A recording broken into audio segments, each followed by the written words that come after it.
ये फैसला लिया एडॉक कमेटी ने कि सिर्फ बजरंग और विनेश को एक छूट दी जाएगी। इसके बारे में आप क्या कहेंगे कि सिर्फ 2 पहलवानों को छूट दी जा रही है?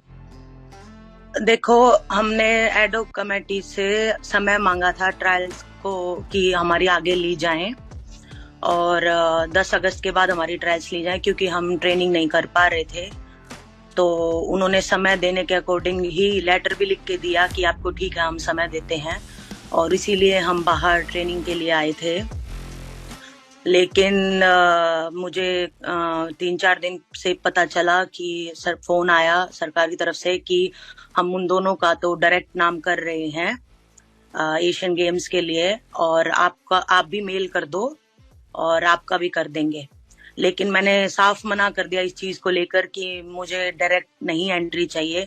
ना तो आज तक मैं बिना ट्रायल्स के कभी भी कोई टूर्नामेंट में गई हूँ और ना ही मैं आगे जाऊंगी, इसलिए इसको लेके मैंने बिल्कुल साफ मना कर दिया। एग्जाम्पशन देनी थी तो 2 कैटेगरी में क्यों दी गई? बजरंग विनेश को ही क्यों दी गई? आपको और रवि हो गया, उनको क्यों नहीं दी जा रही? देखो, मैं सिर्फ अपनी बता सकती हूँ। मुझे मेल करने के लिए बोला गया, लेकिन मैंने साफ मना कर दिया, क्योंकि शुरुआत से ही मेरा यह था, क्योंकि हम कुश्ती के भले के लिए ही मैं ये प्रोटेस्ट में थी कि जो बच्चे हैं उनके साथ अन्याय ना हो, ना ही जो होता आया है और भी सारी चीजें वो ना हो। मैं इसी के विरोध में वहां प्रोटेस्ट में थी। लेकिन अब भी ये डायरेक्ट नाम के भी मैं विरोध में हूँ, क्योंकि मैं नहीं चाहती कि किसी भी बच्चे का हक जो है वो छीना जाए। बिल्कुल। और ऐसे जो है, बिल्कुल हमारा कुश्ती में आपस में ही लड़ाई करने की जैसी ये नीति बनी है कि 2 को डायरेक्ट भेज दिया गया नाम, तो मैं इसके बिल्कुल खिलाफ हूँ।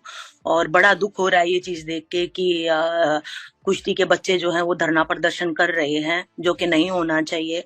और जी बिल्कुल, मैं बिल्कुल खिलाफ हूँ कि डायरेक्ट नाम गए हैं। पारदर्शिता होनी चाहिए, ट्रायल्स होनी चाहिए। जो समय मांगा था उसके अकॉर्डिंग, जो उन्होंने लेटर लिख के दिया था हमें, उसके अकॉर्डिंग ट्रायल्स होनी चाहिए हमारी।